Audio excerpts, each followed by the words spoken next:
When you first started doing the like playing with like the woodwork and stuff right in the beginning, did you always know that you wanted to do boards, or did you start off trying to do all the things and then kind of niche down into it? Yeah, boards were always going to be a big part of it. They're one of the easier things to make, and especially doing it on Etsy where we wanted to sell across North America. Yeah. Uh, it had to be stuff that was small enough to ship. So Mm. we don't do much furniture yet. Um, Once I have a bigger shop and we have a little bit more um, ability to sell at like live markets here, I'll be doing more furniture. But right now it's mostly charcuterie and cutting boards, and then the bath boards we did a bit. Um, they sold well, but they're horrible to make. Oh no, It's- why is that? they're just very time consuming. There's a lot of detail work to get because it's so you have to cut the slot in the board, you have to do the two Oh. like little candle holders and then the wine glass holder, and then you have to sand all of that, and it's all like little detail stuff, so it's Mm. hard to get it all smooth. And then once it's done, you have to oil it, let it dry for a few days, and then you have to do 3 coats on each side of like a polyurethane finish so it's waterproof. Yeah. So yeah, without having a dedicated finishing area right now that's away from the sawdust, it just was taking up too much time and space in the shop. So we decided to put a pause on those for a while. Yeah. It's a shame because when I looked on your shop, that was a thing that I gravitated towards. I was like, oh, I'm a Yeah, huge bath we have a few of person. them still in stock, so we're just selling what we have left, and then once we have more space, we'll probably start making them again. Yeah.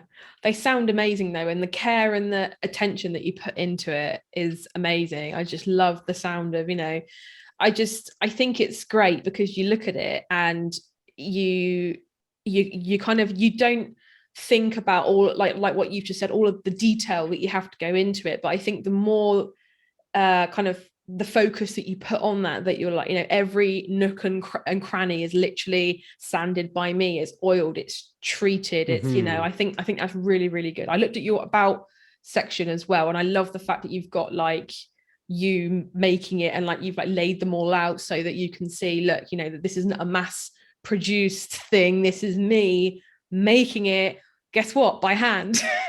Yeah, we don't have anything mass produced. We don't have any employees yet. So everything that comes out of the shop is made by me. And then the care part of it, I think the post sale care is just as important with the wood. Mm, Um, if you don't show people how to maintain the wood properly, then they get it, and a few months later it starts to not look very good, and then you get disappointed people, and then they don't come back and buy again. mm, But with sending the little board butter, and then we also have we just got some postcards printed with care instructions, so it walks through mm. how to wash it, don't put it in the dishwasher, how to use the board butter, all that kind of stuff. And we've had a lot of good feedback on that, so we wrap that right in with the items so that they have the care instructions and a sample tin of the board butter to maintain it. The board butter. That's such a good name. Yeah. That's a brilliant name. Who came up with that one? um it's one that a lot of woodworkers have called it, and I just kind of jumped on board with it. It's great. It looks like you're spreading butter on toast when you put it on, kind of. Oh, that's great. I bet that's the most satisfying thing ever. Getting a nice little, yeah, love it, Hmm. lather going on it. Yeah, That's and then the wood brilliant. just the color of the wood just comes to life when you put it on. So it's a really satisfying thing for people to put on the wood there. Oh, that sounds amazing. So, how different is your business from a year ago? Now, obviously, like we're 2 weeks off of the year mark, but how Hmm. different does it look the first month that you were kind of like starting out versus now? It's hugely different. Um, when we first started out, I didn't really know what people would want or what I had the skill to make. So Mm, I hadn't done a lot of finishing level woodwork. I'd done mostly framing, so building decks and fences and that sort of thing, which doesn't require nearly the precision or the level of detail. yeah. Uh, so I've spent a ton of time on YouTube watching different woodworkers and learning as much as I could and just kind of taking it all in. And yeah, when we launched, we had the bath boards, we had some of the resin charcuterie boards, but not the same design as we have now as our popular ones. One of the big things that I learned last fall was that people really want handles on their boards. Yeah, I guess. Yeah. Makes it a Yeah. lot easier, and not a lot of people make the boards that way. Um, and a lot of the people who do put handles put the one that kind of goes off the end, which Yeah. I've Sort of always like found. this rather than that.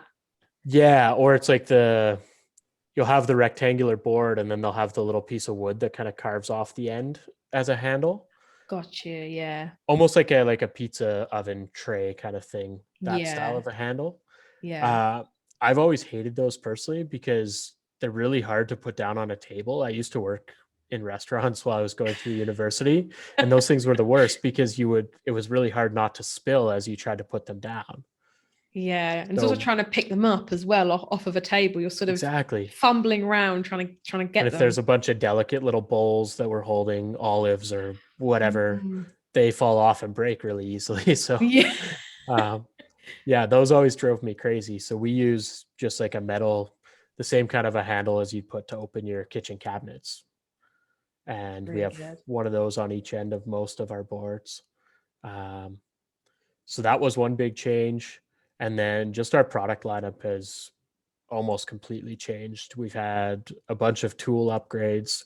We got the CNC router, which lets us do the custom artwork and the carvings, which has been really, really helpful. We've done a ton of cool stuff with that.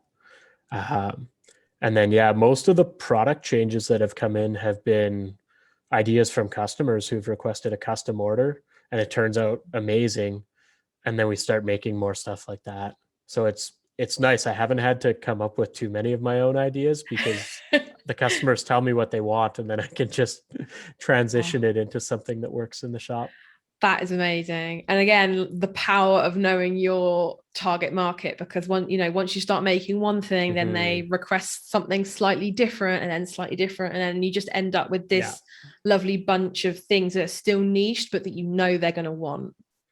Yeah, exactly. So we launched probably about a month ago now, a walnut live edge charcuterie board, and it's got a mountain and a river carved into it and filled with epoxy. And Wow. they're spectacular. They're might be my favorite thing we made. Hey boss, did you enjoy our mini episode? You can catch the full episode on your favourite podcast app or watch it on YouTube. Don't forget to like and subscribe for more amazing conversations coming your way soon.